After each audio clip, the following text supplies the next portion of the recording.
अभी आईडी नीचे कर लो भाई। ये भाई जी बोलिए बोलिए। गंभीरता को समझो, विषय की गंभीरता को समझो। मैं यहाँ उन बच्चों से मिलने के लिए आया जिनके ऊपर हुए हमले को इस जिले ने नहीं, इस प्रदेश ने नहीं, पूरे देश ने देखा। मॉब लिंचिंग एक ऐसा विषय है जिस पे सरकारें भी गंभीर हैं, सुप्रीम कोर्ट भी गंभीर है और लगातार ये चर्चा का विषय बना रहता है। किसी को भी अधिकार नहीं है, वो हिंदू हो, मुसलमान हो, वो किसी भी जाति धर्म का हो, कि वो सिर्फ अपने एजेंडे को कामयाब करने के लिए पीट पीट के किसी की जान ले ले। इस पूरे मामले को दूर से देखना, समझना, इसके बाद इसमें हाथ डालना, इसमें आना, ये हर किसी के बस की बात नहीं। जब तक आप, क्योंकि आपके अंदर कोई इंसानियत जिंदा ना हो, आप अगर इंसानियत को पीछे रखोगे, जाति धर्म के आधार पर देखोगे, तो आपको दिखेगा, बहुत कुछ दिखेगा इस मामले में।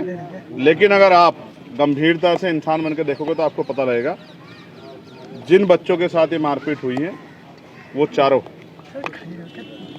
वो आ रहे थे, उनके सामने 3 मोटरसाइकिलों पे लगभग 9 आदमी आते हैं, उनको रोकते हैं, उनसे ये पूछते हैं कि इस गाड़ी में क्या है। वो ये बताते हैं कि इसमें मीट है। वो कहते हैं इसके आपके पास कागज़ है। वो कागज़ उनको दिखाते हैं। जब वो कागज़ दिखा देते हैं, जो लीगल है काम, आप समझते हैं, नशा भी बिकता है, शराब भी बिकती है, दुकानों में बिकती है, नहीं बिकती है।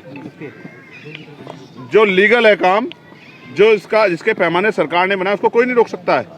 उन्होंने पर्ची दिखाई, उन्होंने अपने कागज़ दिखाए। उसके बाद उन लड़कों ने कहा कि आप रुक जाओ। उन्होंने कहा हम चले जाएं, कि नहीं अभी हमारे साथी आ रहे हैं। और जब वो साथी उनके आए, उन्होंने इनको पीटना शुरू कर दिया।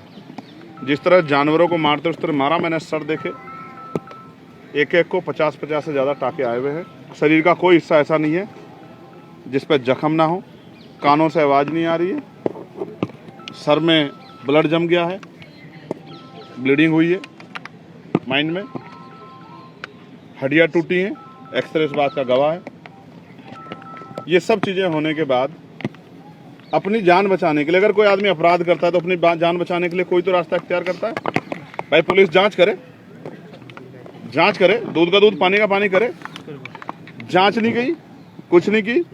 आनन फानन में जिन्होंने ये घटना की, ये मर ना जाए इसलिए मुकदमे लिख दिए और बाद में इनके खिलाफ भी क्रॉस FIR कर दी। वो पेशेंटों को पुलिस ही लेके आई, उनको यहाँ पीड़ितों को, उनका नाम भी जान सब। फिर अज्ञात में FIR इसलिए की क्योंकि यहाँ के नेताओं का दबाव है कि इस मामले में क्रॉस FIR करो जिससे इसमें फैसला हो जाए। वो इस हालत में नहीं है कि वो उनको डिस्चार्ज किया जाए, लेकिन कई जानकारी ऐसी मिलती है कि उस तरह का सहयोग डॉक्टरों का नहीं मिल रहा जो मिलना चाहिए। मैं यहाँ के डॉक्टरों से हाथ जोड़ के आग्रह करता हूँ, उनकी जान बचाओ। क्या हुआ है, वो क्या कर रहे थे, कहाँ से आए थे, कैसे आए थे, इसका सबसे बड़ा उदाहरण तो यही होगा ना कि वही अपने मुंह से सारी बात बता दे, वही कोर्ट में खड़े होकर बताएं, वही पुलिस को बताएं, वही जज साहब के सामने अपनी बात रखें। तो उनकी जान की सुरक्षा करना अभी बहुत ज़रूरी है। मैं यहाँ और मैं बहुत जिम्मेदारी से कह रहा हूँ। उन्होंने मुझे बताया कि वो पैसे लेते हैं, टैक्स मांगते हैं, इस नाम का अवैध वसूली करते हैं। अभी 2 हफ्ते पहले उन्होंने 2,80,000 रुपये लिए थे। हालांकि बहुत छोटी बात है, मैं इन पर जाना नहीं चाहता, लेकिन मैं इसलिए आपको बता रहा हूँ कि कहीं ना कहीं मॉब लिंचिंग से किसी न किसी की जान जा रही है। और दलितों, आदिवासियों और मुसलमानों पे इसका कहर, पिछड़ों पे इसका कहर बहुत बड़े पैमाने पर ढाया जा रहा है। मैं इंसान होने के नाते इस बात को कहता हूँ कि हमें हर उस व्यक्ति की मदद करनी चाहिए जिसके साथ अन्याय हुआ है। मुझे, मीडिया को, हम सब लोगों को, आप नहीं देख रहे पत्रकारों के साथ क्या मॉब लिंचिंग नहीं हो रही है? कोई पत्रकार अगर किसी नेता के खिलाफ सही न्यूज़ चला दे रहा है तो उस पत्रकार की मॉब लिंचिंग हो जा रही है। ये आज सवाल लोकतांत्रिक व्यवस्था पे, हमारे संवैधानिक मूल्यों पर है। इसलिए मुझे और आपको जोर शोर से आवाज़ उठानी चाहिए कि उन बच्चों को अच्छा इलाज मिले, वो स्वस्थ हो जाए और फिर उनको न्याय मिले, और उनके खिलाफ जो झूठी FIR की गई है उसको रद्द किया जाए। अभी आप इन्हें कैसे इंसाफ दिलाएंगे, कैसे लड़ाई लड़ेंगे इनकी? अभी एक बहुत इंपॉर्टेंट पॉइंट ये है, पार्लियामेंट में कानून बना है, सुप्रीम कोर्ट ने संज्ञान लिया है, और एक धारा है 117 की 4 BNS की, वो धारा मॉब लिंचिंग में लगती है। सुप्रीम कोर्ट का ऑर्डर है, सुप्रीम कोर्ट का आदेश है, वो धारा इसमें नहीं लगी। इसलिए मेरी पुलिस से मांग है, हो सकता है उस समय की परिस्थितियों के हिसाब से ना लगी, लेकिन अब इसमें 117(4) को बढ़ाया जाए और इन्वेस्टिगेशन करके वीडियो के आधार पर जो भी आरोपी हैं उनको गिरफ्तार किया जाए और उनको जेल भेजा जाए और उनको सख्त से सख्त सज़ा दिलाने में पुलिस प्रशासन एविडेंस इकट्ठा करके अपना रोल अदा करे। अब रही बात हमारी, आज मैं यहाँ उनके बीच में, यहाँ इनकी तकलीफों को जान रहा हूँ। मैंने यहाँ के डॉक्टर जो हैं सीनियर डॉक्टर, उनसे बात की है। अभी वो लोग उनको देखने के लिए आ रहे हैं। अभी मैं यहाँ के अधिकारियों से बात करूँगा, जो धारा नहीं बढ़ी है उनको बढ़ाने की मांग करूँगा। झूठी एफआईआर जो उनके ऊपर की है सिर्फ नेताओं खुश करने के लिए, वो एफआईआर रद्द करने की मांग करूँगा। और जब अब पार्लियामेंट का सेशन आएगा, जिस हाउस का मेंबर हूँ, मैं आपको विश्वास दिलाता हूँ अलीगढ़ के पत्रकार भाइयों, इस पूरे मामले को जोर शोर में जैसे पार्लियामेंट में उठाने का काम करूँगा। ये मैं आपको विश्वास, ठीक है।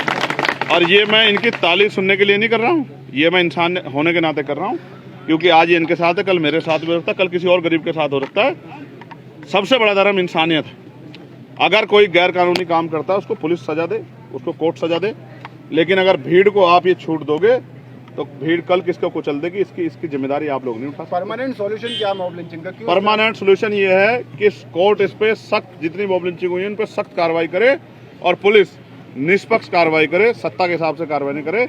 जब कार्रवाइयाँ होंगी इसी मामले में, अगर सख्त कार्रवाई हो जाए जो बीएनएस कहती है, जिसमें फांसी तक की सजा, आप देखना बहुत मॉब लिंचिंग करने वालों की टांगें कांप जाएंगी।